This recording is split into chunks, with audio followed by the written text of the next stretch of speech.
So once again, a very warm welcome to all my dear audiences who are very keen and interested in knowing more and more about antimicrobial resistance. As We Innovate enters into the last date of the official week, which celebrates the World Antimicrobial Awareness Week, we are here with another line of fantastic presentation. We have with us Dr. Janani Venkataraman. And before I rush on to her, let me give a formal introduction to this lady. Dr. Janani is the co-founder and CEO of BioMonitor Research. BioMonitor creates technology to prevent the spread of infections through the air. Janani has previously worked in antibiotic drug discovery, both in MNCs such as AstraZeneca, as well as in startups such as Bugworks, where she was a co-founder before stepping out to start BioMonitor and focus on infection prevention. BioMonitor has received multiple grant awards from state and central governments for the discovery of technologies to prevent the spread of infections such as Ideas to POC, SIBRI, COVID-19 Consortium Grant. The company has also been recognized as the winner at the National Bio-Entrepreneurship Competition in 2019, securing the Pfizer Entrepreneurship Award, and was granted the Kevin Kerr MMA Award for Innovation in 2021. Janani herself was recognized as the Women Entrepreneur of the Year in this year's Bangalore Tech Summit. She has a PhD from Indian Institute of Science and postdoctoral training from Yale University. So good to have you here, Dr. Janani. We can't wait enough to listen to your talk. Over to you, Dr. Janani. Thank you. Great to be here, Rachna, and to be part of a series of talks that focuses on antimicrobial resistance. Fantastic effort putting all of this together. And I really want to congratulate you on the talks that have happened so far. I've, of course, heard Milind and Sachin and Rachna speak. And all of them, great talks and brought up really, really important points as well. To begin with, I'd really like to revisit a point that Rachna made, which I thought was incredibly important. For all of us in this field, we actually are working on an invisible threat. And when you have an invisible threat, the question really is, how do you recognize the threat in the first place? And then if you have an intervention that you're bringing to address the threat, how do people know that something like this has worked? And I think, again, for all of us in this space, this question is should serve as some kind of a guiding light.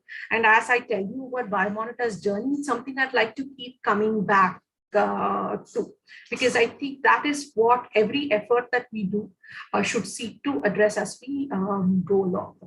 And, I want to really start off by showing you this very interesting little cartoon that we saw in Economic Times' Health Forum a few months back. And because I'm going to go to start sharing my screen, I'm going to go off camera also for a little while. Then we can revisit that later. Just one moment.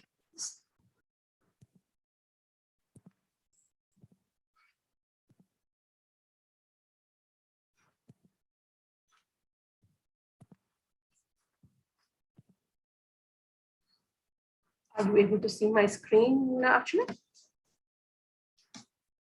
Great. So yeah, we can. And this is Anupama here. Anupama, sorry, my apologies on that. No issue. Hopefully that little brain lapse doesn't continue for the rest of the presentation.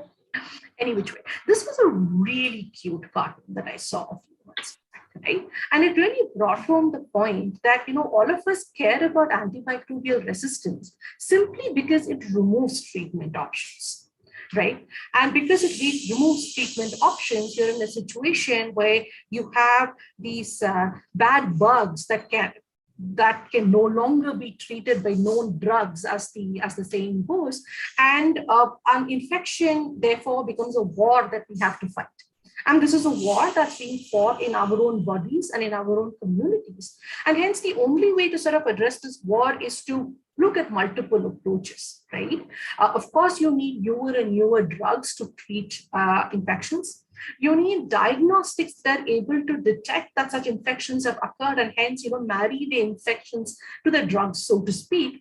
And in the situation where this entire cycle of treating and detecting and treating becomes incredibly difficult, you need technologies which are also able to prevent the spread of such infections, right? And really to tie all of this together, there's a great need for all of us to be educated about what's going on and to have awareness so that we are able to not only deploy this armament, so to speak, but we are also able to conserve all of these armaments as we go along.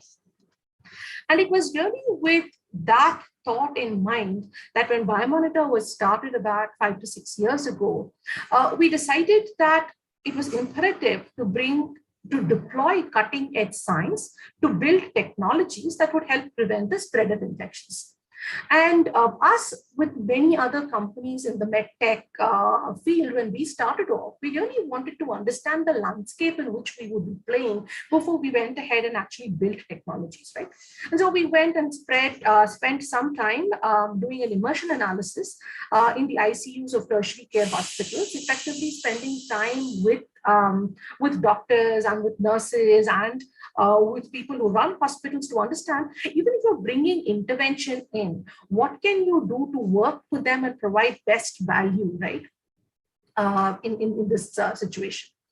And very early on, we realized that, while hospitals, especially surgeons, care incredibly hard about infection prevention, the focus is entirely on surfaces, right? You'll have somebody who will bring, a disinfection wipe or a solution and wipe the surfaces down, wipe instruments down.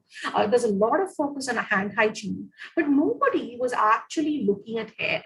And air, we thought, was really, really important because a lot of spread does happen via air as well. And just to give you a sense of how important the air actually is in the whole transmission of infections, I just want to share with you a few numbers. Right? Today, close to 10 to 24% of post-surgical infections are due to airborne transmission, which means resistant microflora in the hospital setup are being moved by air currents from one place to the other. And that in turn, is being transmitted by somebody who touches a surface which has this thing which is deposited on the surface and then touches the patient and causes an infection and so on and so forth, right? Death due to respiratory infections itself is close to about 4 million a year. And as we start moving from what happens in hospitals to what happens in our own communities, we sort of have to recognize the fact that India has a lot of people who suffer from chronic diseases. Over 100 million patients suffer from diabetes or kidney disease. And these folks are in turn have, compromised lung function and hence are incredibly susceptible to respiratory infections. And then you sort of add all of this to the fact that many of these infections are potentially fungal infections, already have limited treatment options. And then you add resistance to the mix, we're sort of really looking at a pretty explosive care gout here. And in our own perspective, the whole COVID-19 pandemic was really only the latest in a line of, deadly airborne diseases which have limited treatment options. Of course, in the case of viruses like COVID, there's no treatment as of yet. And that's why things like vaccines and other preventive measures become incredibly important. So we do believe air has a very, very large role to play in the spread of infections, and addressing this issue is absolutely vital. And if you look to see what people are doing, I think the point all of us are sort of missing is that if you have a pathogen which is airborne, you need a way to actually sterilize the air. If you're doing surface cleaning, you're really not going to address the air at all. So a methodology which looks at surface cleaning is obviously an inappropriate one. When people think of air, really, they typically think of it in the context of, HVAC units and air filters and so on and so forth. But all of these are only able to trap microbes and don't actually destroy them. And then over time, when you're changing filters, or if your whole, upkeep mechanism hasn't really been on the spot, you're left with concentrated live microbes in a filter, which has to be removed by a human being and is often not really done in the most appropriate of fashions. where people have tried to address the question of how do I destroy, a pathogen or a disease-causing microbes. It's usually been in the context of using technologies like UV or fumigation, all of which work very well, but actually require rooms to be evacuated. And that really is an enormous problem, especially in a working hospital or a place where so crowded that you can't think in India of an ICU, where you have to remove patients, completely fumigate the room, and bring patients back again. So clearly, we needed to be looking at technologies, which one obviously had to be germicidal. And second, because you wanted to use technologies which are deployable in the presence of patients, right? I mean, one never really knows when the source of the infection is going to be around, because after all, the source of all infection really is one sick individual or an area which probably hasn't been appropriately decontaminated. So you want technologies which need to be used all the time. So you need something that would say kill the bugs, that can be used all the time in the presence of patients. And more importantly, really, how do you actually validate these technologies in the real world, right, where they're finally being used? And this is where I'd like to go back to what I started off with, right? That guiding question, which is how does somebody know they're getting value from an intervention that you provide? If you have an antibiotic, there's at least, the patient gets better and you have some way of knowing that the antibiotic has worked.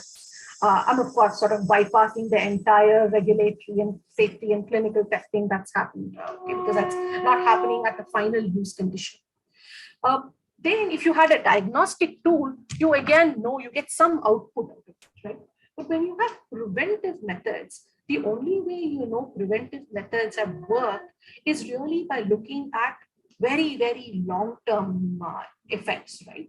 But which again, to convince somebody to use such technology, you need surrogate methods, or you need something that you can see right then and there. And that is what we have tried to do as we deploy our own technologies, try to see how it's possible to find ways to validate this without waiting for long periods of time, and not only in laboratory conditions, but in the real world setting.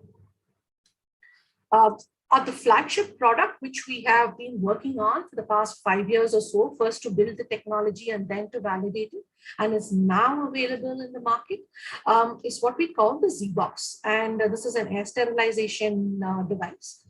We call this the Z-Box because we utilize a core property of microorganisms called the zeta potential. We manipulate this property in order to be able to destroy these microbes, and hence the tech itself is called the Z-Box. When we started off, we were really because, I started off by telling you that, look, here are these gaps, right? I mean, you have these filters which are not germicidal. You have things like UV, which are germicidal but can't be used in the presence of human beings. So when we started to build this tech, we really tried to plug gaps in known technologies. So today, the Z-Box devices have no UV tubes. They have no filters. They have no ionization or plasma generation technologies. What you do have at the core, and I'm not going to go into the entire detail of what the technology actually is in this talk. Please, if you're interested, do visit our website. There's a little video there which tells you what the tech actually does. But very briefly, the technology, the devices have active surfaces and a way of handling microbes using electronics that can force the microbes to land on our active surfaces and destroy them. And this combination of active surfaces and electronics can now destroy a whole range of pathogens, be they bacteria, be they fungi or spores, or of course viruses, which is something that we're all worried about today.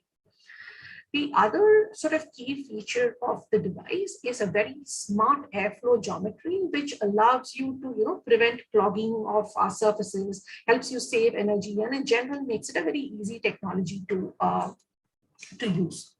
So overall, we've been able to work with accredited labs as well as reputed laboratories in the Indian Institute of Science, show that the tech works on practically every kind of airborne pathogen. And this is actually sort of, again, a very interesting place where the whole awareness and education part again comes into being. Because when you talk about germicidal technologies and you say, okay, you know what, I'm trying to actually destroy germs in air. It's really important that you're setting up testing that you're actually addressing germs in air, right? If you're finally actually destroying germs on surfaces, that's great, but you're really not looking at the germs in air problem. So we've worked quite hard first, setting up our own facilities as well, then working with these third-party labs to set up the appropriate testing methodologies that will help us now say that, for example, if you have the entire escape spectrum of bacteria, for example, or even if you have Mycobacterium tuberculosis, and India has had a TB burden, which is just probably the original resistant bug for a really, really long period of time, right? So whether you had bacteria in air, whether you had fungi and spores in air, or whether you had viruses, the tech is now able to eliminate with what we believe is almost best in class efficiency. But that is, what happens under lab setups, because, you can set up a controlled environment, you can set up these chambers, you can have enormous numbers of airborne bugs, and you can say, oh, look, my tech works so well against all of these. But the problem really is when you move to that and you move to the real world, right? You go to a clinic, you go to a biology lab, which is say doing tissue culture and hence really cares about airborne microbes. You have sick people at home who are, say, your post chemotherapy, or you're a very severe diabetic, for example, and you need to create low germ or low pathogen environments. Then understanding how this thing that has worked in the lab works in the real world is actually quite a stretch. We often like to give the analogy of cars. You have a mileage which is derived under test conditions, and then you go out into the real world, and obviously the mileage is a little less. But after decades of using cars, today most people know that, oh, if the car is actually giving you 24 to 25 kilometers per liter under test conditions, it may give you about 19 kilometers per liter under the real world conditions. But when you look at treating air or air decontamination, this knowledge is just not there. And it doesn't often, and it really varies technology to technology. Which is why over the last couple of years, pretty much in the thick of the pandemic, our entire effort was focused on taking these devices to the real world and saying, what is the efficiency in, say, a hospital condition, right? Or in someone's office or in someone's cafeteria, where today as businesses are trying to come back to work and you want to be in a place where you want to take your mask off and eat, you want to feel that, you have a technology that prevents, that at least reduces the risk of airborne infections. Right, so that's the whole validation part, which we've spent so much time and effort really on. But of course, there is the other part of it, which is to show that this tech can actually be used in the presence of human beings. In the way it's been built itself, there is no radiation that is emitted because there are no UV tubes. There is no plasma generation, for example. We've also done testing to show that no toxic gases like ozone is emitted. There is no radiation of any kind. And today, these devices are super easy to use. The whole idea is you pick them up, bring them wherever you want to, whether it is an ICU or whether it is your home. You plug it into a regular wall socket, you're good to go. And you should be able to keep it running 24/7 with very, very little need for maintenance, so to speak. So that's what we took care of while we were actually building the technology. And today, what we've been able to show that the ZBox actually creates what we call biosafe zones, which means that if you deploy the appropriate device in a particular area, it pulls in air with the microbes, destroys all of them, and creates these sort of virtual bubbles where the pathogen loads are very low. And we've been able to show with testing in hospitals that if you really do this diligently over time, you can even in corollary reduce surface loads, even though, that's not the primary aim of the device per se. So today, we primarily function in three kinds of environments. We're obviously in hospitals where we're trying to combat healthcare-associated infections. We are present also, this was a little thing that came up along the way as we talked to hospitals, that there are many places where even hospitals today do sterile drug mixing. Or for example, if you are a cancer hospital, or you're working with stem cells because you're trying to provide a stem cell therapy of some kind to your patients. So those kind of bio environments also need to be really, really low in pathogens, because imagine a situation where your stem cells are contaminated by an AMR bug, and then you're going to go and implant it in a patient. That would be a pretty disastrous situation all around. And again, purely because we are in a post-COVID world, we are also looking at the community and asking, is there ways we can actually help people come back to work or to schools and places like that by deploying these technologies. Just a few pictures of real-world deployments and how people are thinking of air sterilization in the real world. I've already talked to you about hospital ICU sort of settings, where the goal is, of course, not only to protect the vulnerable patient from a hospital-acquired infection, but in the background of things like pandemics, how do you protect the healthcare worker? In turn, right? And how do you contain spread from patients who might potentially be infectious? And this is especially important in, very, very early days of admission, before all the testing has been done and you actually know what kind of infection a patient has come in with. Ideally, of course, a hospital would have an isolation room, but many times this doesn't actually work in many of our hospitals. So doctors have used this device as a way to sort of set up an isolation zone on the go, if you will, in the early days until they know what it is that they're working with. There is the entire OPD environment as well. And today, again, all of us during the pandemic have gotten used to doing consultations with doctors by sitting at home and doing video chats. But this, again, works only to a certain point. And at certain point, doctors really need to be able to see patients in person again, and finding ways to prevent or mitigate the risk of infection transmission goes a long way to giving confidence to people, both doctors and patients alike, to be able to do something like that. This is just a very, very interesting installation that we did in something called the Oxybus. People who are familiar with Bangalore will know that the Oxybus was a really cool initiative.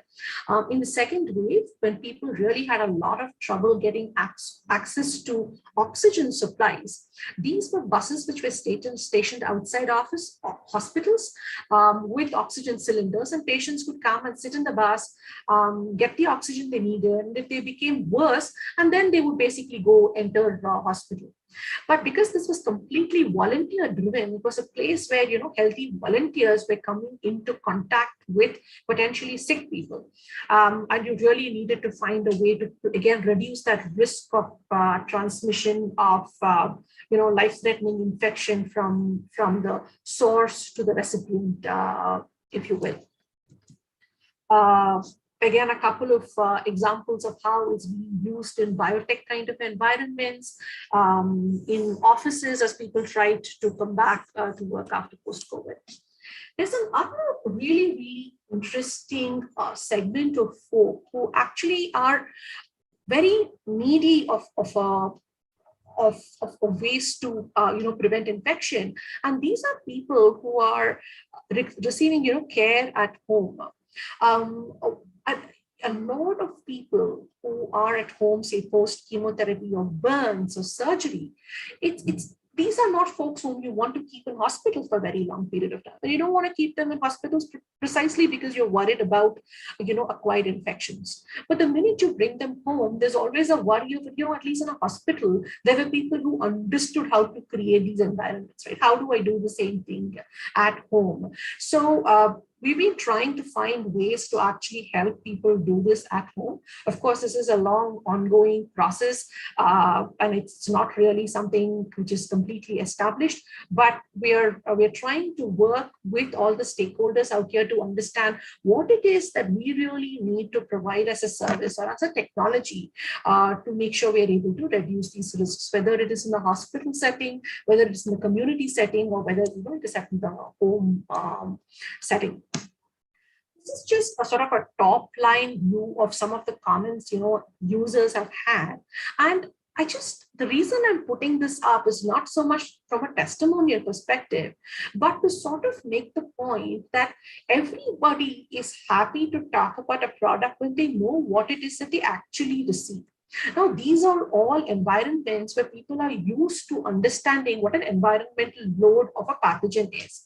And so they are able to actually do the testing and say, oh, you know what, this is the problem we had before. We deployed this solution and we saw this reduction and we're really, really happy about it, right?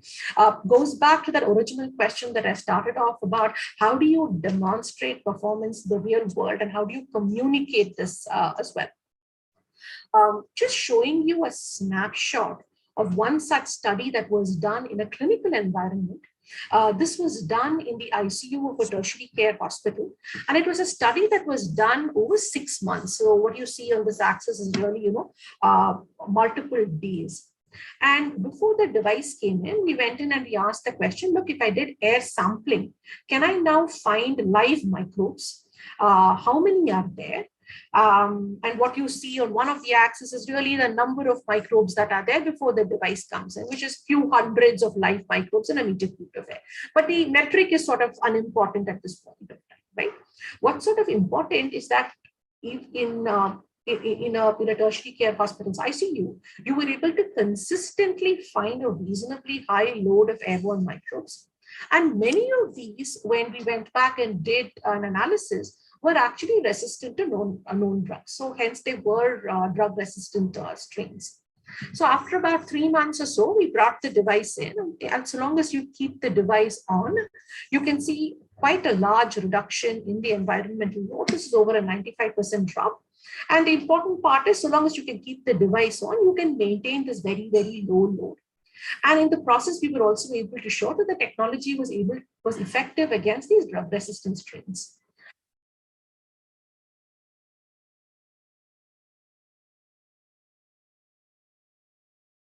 Janani, I think we lost you. Are you there?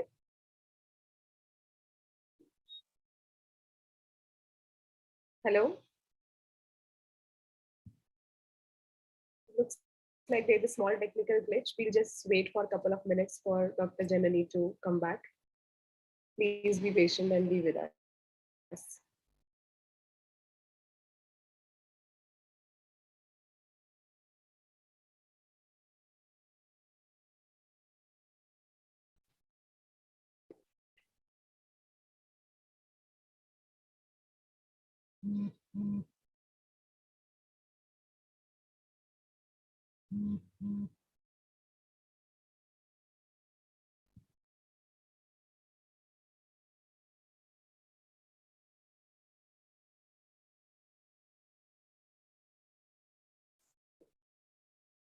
Yes, hi, you are there, right? Hello, are you able to, am I back on? Yeah. Yes. We can definitely hear you. Yes. My apologies about that. I'm really not sure what happened over there, but I just got thrown out and I'm back. The sort of good part really is I really, towards the end of what I really wanted to say. So I'll just take a couple more minutes to effectively tell you that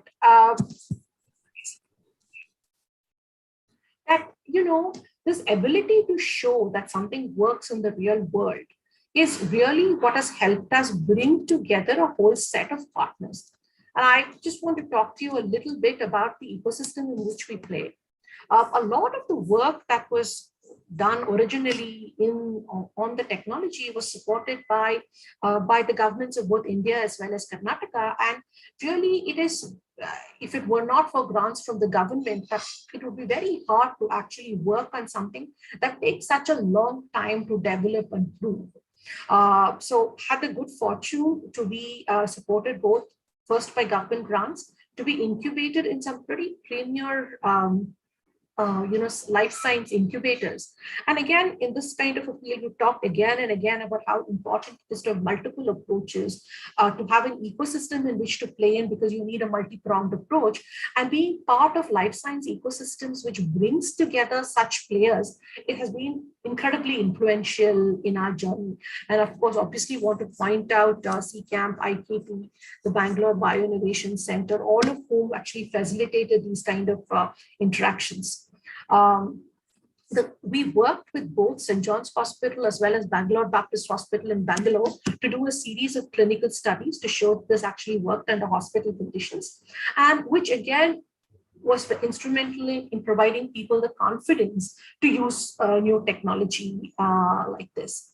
The rightmost set just has a few of our customers, but I list the customers only to show you that, customers, these early customers are super important, because while they take the risk to actually implement new technology, they also work with you to validate the technology, and hence they actually over time become your validation partners as well. And it's absolutely critical with new technology to be able to show over and over again that, one, this actually provides value, and second, that this doesn't actually cause harm, both of which are obviously very important factors. So I just want to stop with one question, right? And again, this is a question that's been asked by other folks also.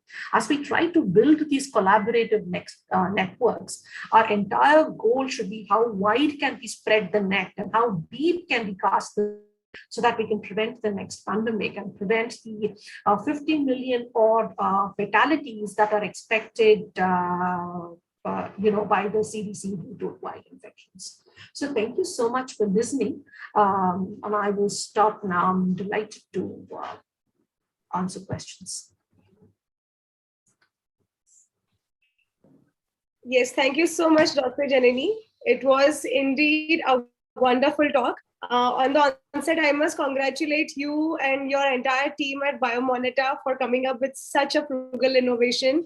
I really like the word, because in India, where there is a need for very good technologies and innovations to happen to address some of the key public issues, there is also a need for these innovations to be frugal in nature. So congratulate on that part, for coming up something which is specifically, India centric. Indeed, I'm very happy. In fact, I missed out to say this, that now when I'm sitting here on the last year of WAAW and I'm just pondering over all the talks, and especially your talk, I'm very proud and I'm very happy to notice the fact that there are so many women entrepreneurs who are doing some amazing lot of work in the area of infection prevention and control. We had Dr. Gitanjali, we had Prachna, we have you, and it's very nice, it's very heartening to listen to all of you, that everybody knows the kind of work profile that women have, and in spite of that, if we are putting the best foot forward, I'm sure the world is going to change very soon. So congratulations on that. In fact, to all the lady entrepreneurs I have been speaking to in the last 1 week or so, so kudos to all of them. To everybody. I just want to say that way biology has always been very welcoming.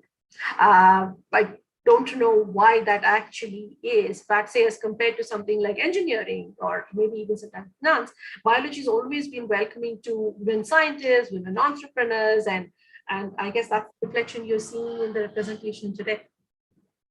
Yeah, absolutely. So ZBox, I love the name of the product, ZBox. It's a very catchy name, I must say.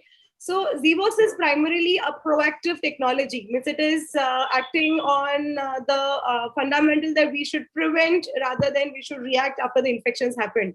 So now I believe the ZBox is available in the market, and I guess a couple of months back or maybe a year back, you have been trying to get this product in a commercial space by visiting doctors and hospitals and explaining the customers, what is the importance of ZBox in preventing infections. And especially one of your slides spoke about ZBox plays a role in preventing hospital-acquired infections.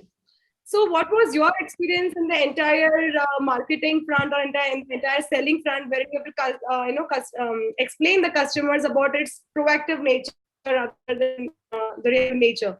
Because as you very correctly say that we cannot see the problem. So it's very difficult for the customer to buy a solution for a problem which they don't see. Because even we work in a proactive area, our catheters, the SilverGuard catheters are proactive in nature.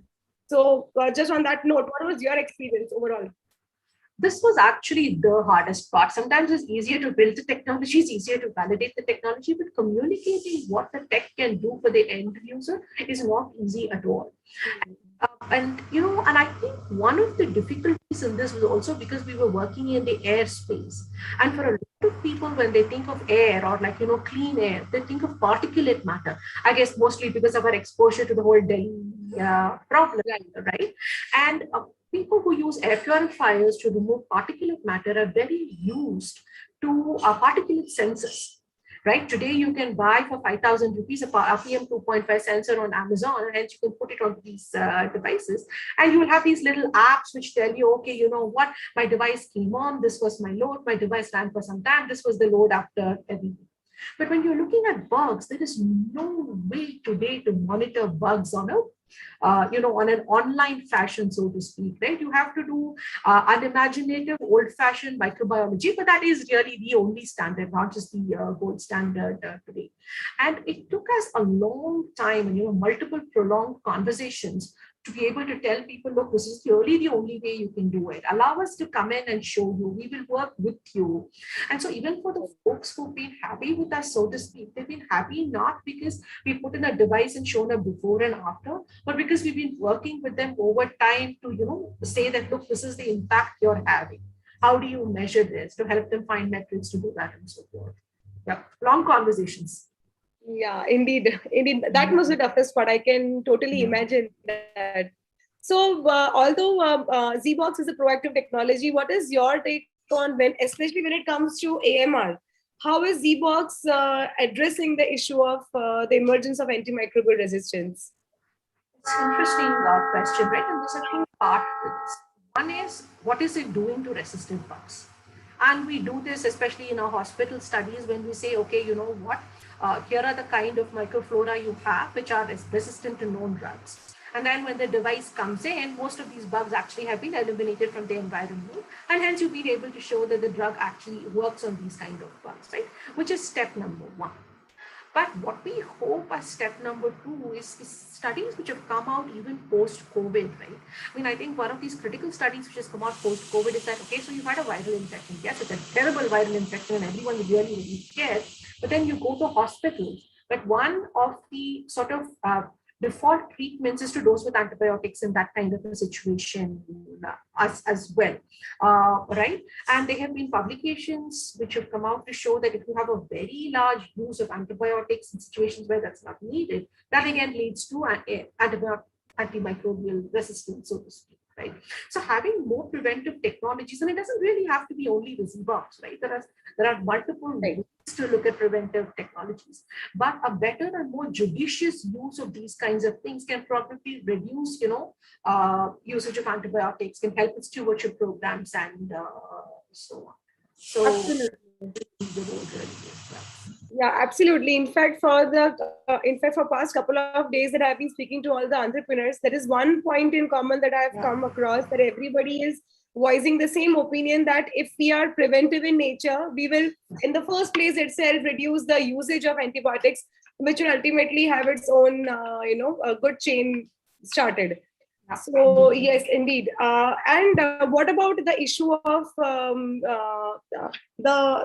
fact that Zbox is now addressing the airborne pathogens?